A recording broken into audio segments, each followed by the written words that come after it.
Tourist spot হিসেবে এই যে সোনা দিয়ে আসলাম আমরা, এখানে এসে খুবই ভালো লাগতেছে। তবে এখানে আসার পর যেটা আমরা উপলব্ধি করলাম, এত সুন্দর একটা দ্বীপ, এই দ্বীপের মাঝখানে যদি এরকম অগোছালো পরিবেশ হিসেবে যদি এরকম ময়লা স্তূপ, অগোছালো পরিবেশটা যদি না হতো, এবং এখানে যে হারে আমরা দেখতেছি যে এখানে গাছপালা কেটে নেওয়া হচ্ছে, বিশৃঙ্খলভাবে গাছপালা কেটে নিয়ে যাচ্ছে, যার কারণে এটা রীতিমতো একটা সৌন্দর্য নষ্ট হচ্ছে। হয়তোবা যদি কেউ এই যে পরিষ্কার পরিচ্ছন্নটা রাখতো, পরিষ্কার পরিচ্ছন্ন রাখার জন্য চেষ্টা করতো, তাহলে মনে করেন যে এটা পর্যটন স্পট হিসেবে আরও বেশি আলোচিত হইতো, আরও বেশি আলোচিত হয়ে এটা সবার জন্য সুনাম। এটা যেভাবে হচ্ছে কক্সবাজার জন্য সুনাম, ঠিক সেভাবে হচ্ছে যে এখানে মহেশখালী একটা দ্বীপ হিসেবে এটা আরও বেশি আলোচিত সমালোচিত হতো। এখানে আমি যে প্লাস্টিক পণ্যগুলো নিয়েছি, এইরকম পণ্য কিন্তু সবখানে রয়েছে। এখানে প্রায় 1000 টন প্লাস্টিক পণ্য এই সোনাদিয়া থেকে পাওয়া যাবে, যেটা আমরা কখনো আশা করিনি। খুবই দুঃখজনক, এবং এটা আমাদের জন্য সরকারের কাছে দাবি হচ্ছে এটাকে কোনোভাবে পর্যটন জোন যেন ঘোষণা করা না হয়। এটা পর্যটন জোন ছাড়া থাকবে, প্রকৃতি থাকবে। এখানে যে জীববৈচিত্র্য রয়েছে, এই জীববৈচিত্র্যগুলো তারা সুরক্ষিত থাকবে, অর্থাৎ এটার জীববৈচিত্র্যদের এই যে জায়গা, এটা তাদের জায়গা, নিরাপদ জায়গা। এই যে পানিগুলো রয়েছে, পানি নিরাপদ জায়গা হিসাবে এই সোনাদিয়া দ্বীপ থাকবে, সেটাই আমাদের প্রত্যাশা। বাংলাদেশের একটা পর্যটন খাতের একটা সম্ভাবনার দিক এটা।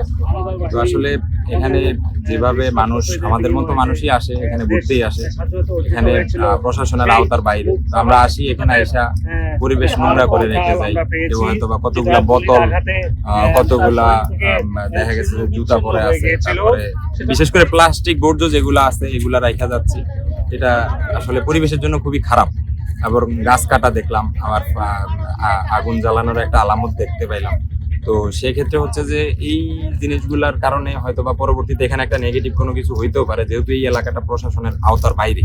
তো সেক্ষেত্রে এখানে দেখা গেছে যে একটা নেগেটিভ কোনো খুন খারাপ বা হচ্ছে যে কোনো নেগেটিভ কোনো, যেমন নেশা জাতীয় দ্রব্য আমরা দেখতে পাইছি এখানে যেটা আছে, এটা আমাদের মতো সাধারণ মানুষরাই করি।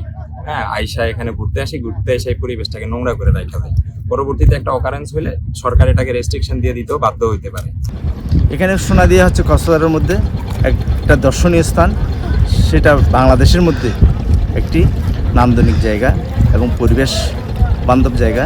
সেই জায়গায় আমরা পর্যটকরা এসে এখানে এই যে এইটা ময়লা করে ফেলতেছে, পানির বোতল, চিপসের প্যাকেট, জুসের প্যাকেট সব, পলিথিন, বিভিন্ন কিছু ফেলে এখানে যে পরিবেশটাকে নষ্ট করে ফেলতেছে, এই দ্বীপটাকে নষ্ট করে ফেলতেছে। পাশাপাশি এই অঞ্চলে যারা বসবাস করে তারা দেখলাম প্রচুর গাছ কেটে ফেলছে। এটাও একটা পরিবেশের ভারসাম্য রক্ষা হচ্ছে না। আমরা চাই এখানে যারা যে জনগোষ্ঠীগুলো এখানে বসবাস করে তারা যাতে এই অনর্থক গাছগুলি না কেটে এই পরিবেশের সৌন্দর্যটা আরও বিমর্ষিত করে তুলি। আমরা যাতে এইটা বাংলাদেশের আরও অন্যতম একটা দ্বীপ হিসেবে যাতে আরও বেশি পর্যটক এখানে আসে, সেই পরিবেশটা যাতে আমরা সৃষ্টি করে দিই, এটাই আমাদের কক্সবাজারবাসী হিসেবে আমাদের একান্ত প্রত্যাশা।